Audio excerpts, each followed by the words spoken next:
Welcome to the Basic Biochemistry series for creationists who are non-biologists and non-chemists.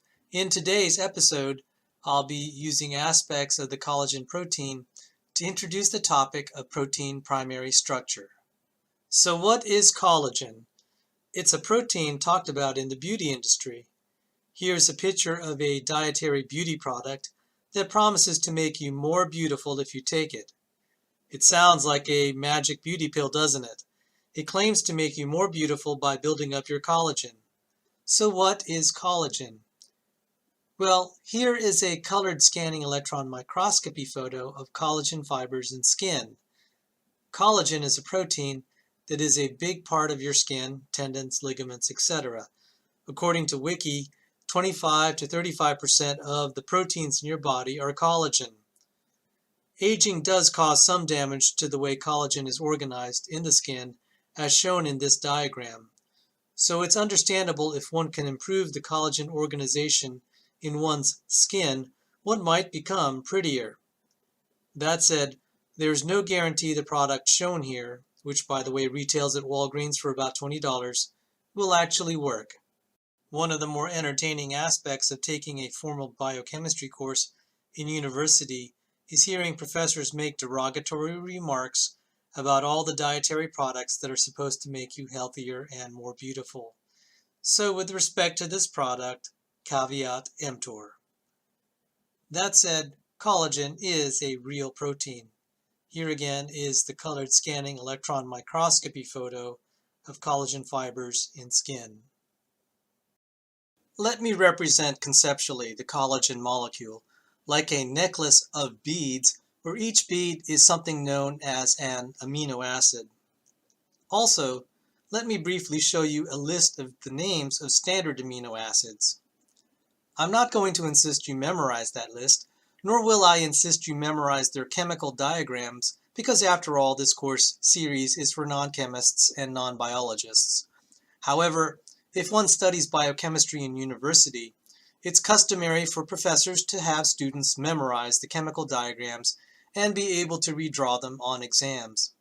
I'm just letting you know about all the fun you're missing out on by taking my free online class instead of taking it for $6,000 in a traditional university. Back to the necklace here. A single collagen molecule is part of a larger class of molecules known as proteins. Sometimes, instead of the word protein, the word polypeptide is used depending on the context. Proteins and polypeptides are part of an even larger class of molecules known as polymers. A polymer is somewhat analogous to a necklace of beads, where each individual bead is analogous to what is called a monomer. So instead of necklace, think polymer, and instead of bead, think monomer. The monomers in a polymer can be made of all sorts of things, but in the collagen polypeptide, which is also a polymer, each monomer is made of a single amino acid. Again, here is the standard list of amino acids you can choose from to make monomers for a polymer that is also a polypeptide like collagen. There are also industry standard abbreviations for the amino acids, and most important are the one-letter abbreviations.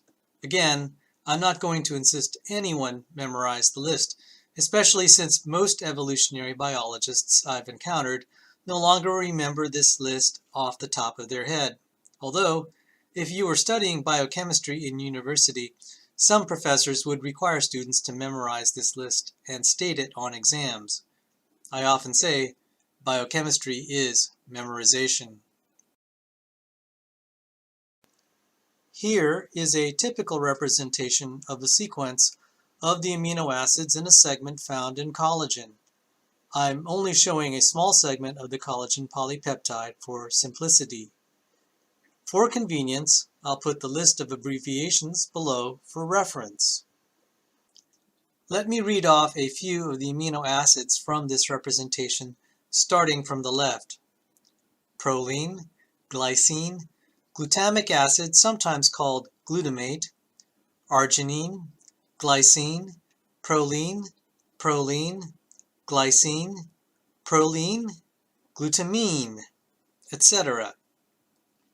It's not a bad exercise to read off a few letters and look up the names of the amino acid that each letter represents. No need at this stage to be able to do this for all the amino acids, but at least try to remember G stands for glycine and P for proline. Why those two? Because there's something nice about collagen. A lot of the collagen has huge stretches in it where every third amino acid is a glycine. A lot of the other amino acids are prolines. So, if you can at least remember G is for glycine and P is for proline, you've got a lot of the amino acid names down pat for collagen.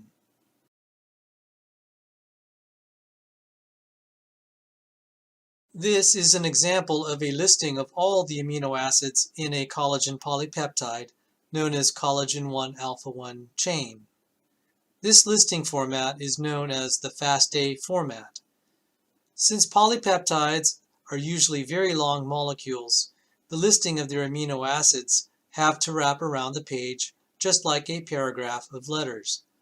Thus, we customarily read off the letters from left to right and top to bottom, somewhat like we read sentences and paragraphs in the English language. When we have a complete polypeptide, the starting position is labeled in chemistry terms as the N terminus, and the ending position is labeled as the C terminus. Finally, describing a protein/polypeptide by listing out the amino acid sequence from one end to the other is describing its primary structure. Today we covered the concept of primary structure by examining aspects of the collagen protein/polypeptide. Primary structure is probably the most basic way to look at a protein or polypeptide, but in a sense, it is only a one-dimensional structural perspective. However, there are three-dimensional perspectives of proteins known as quaternary structure, tertiary structure, and secondary structure. These other perspectives would be good subjects of future lessons if I can get around to them. In the meantime, that's it for our lesson on collagen and protein primary structure. Thanks for joining us today in this episode of Biochemistry for Creationists. God bless.